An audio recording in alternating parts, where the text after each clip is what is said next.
हसन साहब, अब फिर एक सवाल फिर यहाँ पे उठता है, नहीं है ये जो आप फरमा रहे हैं, अगेन ये भी एक अपनी जगह पे एक रियलिटी है जो आप फरमा रहे हैं, भले इसको हम अभी इससे चश्म पोशी करें, लेकिन ये एक रियलिटी है। अब यहाँ सवाल ये उठता है कि क्या फिर अब कौम एक और इमरान खान की परवरिश करे, एक और इमरान खान का इंतजार किया जाए 20, 25, 30 साल लगाने के बाद? फिर अब हल क्या है ना, मतलब ये तो एक डेडलॉक, हम डेड एंड पे पहुंच गए। ये इमरान नाकाम है। नहीं, ओहो भाई ओ भाई नहीं, 5000 इमरान खान भी मौजूदा पाकिस्तान में डिलीवर नहीं कर सकते। पीटीआई के अपने लोग। और अभी आपने क्या बात की है, जो इलेक्टेड नहीं है, जो इलेक्टेड है वो क्या है? वो ज्यादा तजर्बाकार चोर है। जो प्रोसेस से गुजर के नहीं आता उसको तो कम से कम 5-7 साल चाहिए तजर्बा हासिल करने के लिए। लूटना कैसा है, वारदात कैसे करनी है, मिथ है ये भी। आप किसी टेक्नोक्रेट को लाते हो, वो इलेक्ट कौन हो सकता है? पहले अच्छा ये इलेक्ट नहीं हो सकता, कोई ये क्वालिफिकेशन है? कोई शरीफ आदमी इस गंद में खुद को झोंकना चाहेगा? ओ मत मारी है। मैं 8-10 करोड़ रुपया खर्च करूं 2 टके का एक बंदा, बिलो एवरेज आदमी, उससे मैं टिकट मांगूं? मांगना ये तो बावकार आदमी का काम ही नहीं है। सेनेट का टिकट दे दो मुझे, प्रोविंशियल मुझे फलाना मांगते। पहले उससे टिकट लो, पहले उसको पार्टी फंड दो, फिर करोड़ों रुपया इलेक्शन पे को दाएं बाएं धांधली, जात बेचो, बरादरी बेचो, रब रसूल के नाम, इस्लाम दीन फलाना, कोई शय नहीं छोड़ते। उसके बाद ये सारी इतनी भयानक, इतनी जिल्लत आमेज ड्रिल है ये करने के बाद मेरे में तो इतना ज़र्फ नहीं है कि मैं तुम्हारे लिए जाके वहां कानून साजी करूं। मुझे एक बात बताओ यार, ये सारे ईदी हैं, हम पागल तो नहीं? दिमाग चल गए, मुफादात हैं लोगों के, चमचागिरी, चापलूसी, खुशामद।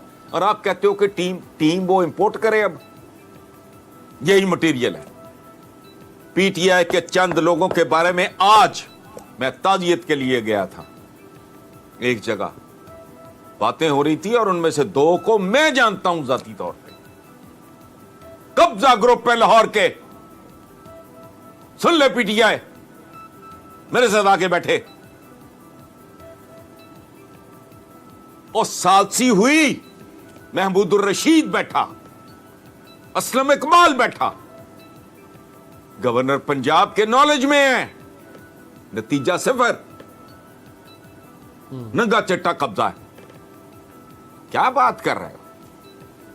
जो इलेक्टेड है, वो जो इलेक्ट हो सकता है, वो तो खुदा की पनाह, वो तो इस बात का सबूत है कि वो क्या शय होगी, क्या आइटम होगा। हसन साहब, अच्छा हसन साहब, आप फरमा रहे हैं कि बात है, ये इमरान खान तो वो ब्रेक थ्रू नहीं कर सके जो लोग तवक्को कर रहे थे। आप कह रहे हैं कि अगर यही निजाम रहे तो इस इमरान खान जैसे 5000 भी और आ जाए तो कुछ नहीं कर मैं ये कह रहा हूं वो कर सकता ही नहीं।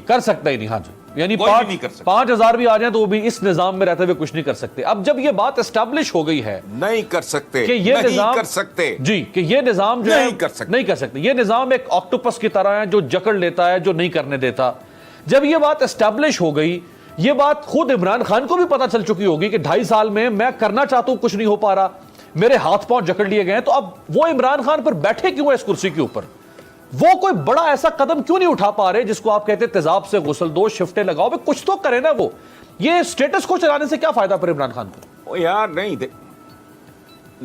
मेरे भाई, ऐसे नहीं होता। होपिंग अगेंस्ट होप, ये तोप चला लूंगा मैं, वो तफंग चला लूंगा, ये तीर चल जाएगा, कुछ भी नहीं। अच्छा, ये अपने इमरान खान की ट्रैवलिंग देख लो। अच्छा, वो कितनी कॉस्ट रिडक्शन हुई है, इसकी क्या औकात है? इस सिंबॉलिक वैल्यू है। अच्छा, मैक्रो इंडिकेटर्स जो हैं आपके, वो ठीक हो गए। अच्छा, फिर क्या हो जाएगा? मुझे एक सवाल का जवाब दे। को बंदा यहां फन्ने खान आए ना, मेरे यूट्यूब चैनल पे बैठ जाए, मुझे एजुकेट करो। ये इकोनॉमी अगर बराबर भी चढ़ जाए, मैं कहता हूं ब्रेक इवन करो। और जिस तरह तुम्हारी पॉपुलेशन बढ़ रही है, और जीनियस की फौज भी इकट्ठी हो जाए, इसको मैच ही नहीं करती। किसको बेवकूफ बना रहे हो? या खुद बेवकूफ हो या मुझे समझ रहे हो। तो मैं तो नहीं हूं। The way your population is growing, उसको मैच करने के लिए जिस किस्म का ग्रोथ रेट चाहिए ना, उसके लिए जरूरी है कि तुम्हारे हर चौक चौराहे से तेल फूट पड़े। और तेल भी इस तरह फूटे कि अपने जोर पे फूट पड़े। आपको किसी अरामको की या बार की कंपनी की जरूरत ना पड़े। वो यहां ये 4 दिन पहले सारे अखबारों में था, अरबों रुपए की प्रॉपर्टी, एक 2 कौड़ी का सुपरिंटेंडेंट, 2 कौड़ी का सुपरिंटेंडेंट, अरबों रुपए की प्रॉपर्टी। वो किस निजाम में जिंदा हो? अंधे हो? तुम्हारे दफातर के बाद बार अब ये बड़ी चीखती रही पीटीआई कि जी वो कैप्टन सफदर ने वो बेहुरमती की कायदे आजम के मज़ार पे। क्या बेहुरमती हर दफ्तर में हो रही है? पीछे कायद की तस्वीरें, नीचे सौदा। इतना सा पैकेज है उसका, सबको पता है। ना उसका ससुर रईस है, ना उसका बाप रईस था, ना उसने कुछ इनहेरिट किया है। उसके पास 4-4 गाड़ियां, पूरा शहर जानता है। हर सरकारी मुलाजिम, मेजॉरिटी 99, 94, 95%। मैं गलत कह रहा हूं? अच्छा, फिर तुम पागल हो? ये निजाम पागल है। इसका कोई नर्वस ब्रेकडाउन हुआ है, ये सोच नहीं सकता। मुझे एक बंदा बताओ आप, जिसके बच्चे 2-4 रिस्पेक्टेबल स्कूल में पढ़ रहे हों, मियाँ बीवी हों, किराए का घर हो, तनख्वाह हो उसकी लाख रुपया, इख्तियारात हों बड़े, एक डीआईजी है, एक एसएसपी है, और कहते हैं क्या है इनकी? एक खाते पीते घराने के बिजली के बिल से कम तनख्वाहें हैं इनकी।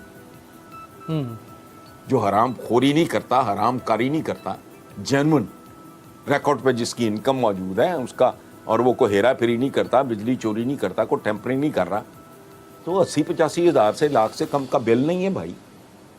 तो वो जिंदा कैसे है? वो तुम अंधे हो? पागल हो? पटवारी की 3 बीवियां, 3 घर, ये नॉर्मल बातें हैं। मैं किसी एक्सेप्शन की बात नहीं कर रहा।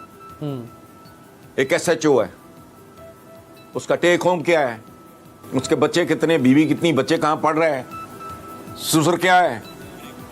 चलो जी, बीवी की तरफ से आ गया होगा। ससुर क्या है, बाप क्या था, उसने इनहेरिट क्या किया था, कहानी खत्म हो जाती है। एक सवाल बनता है, तुम जिंदा कैसे हो? बताओ। इनको कतारों में खड़ा करो,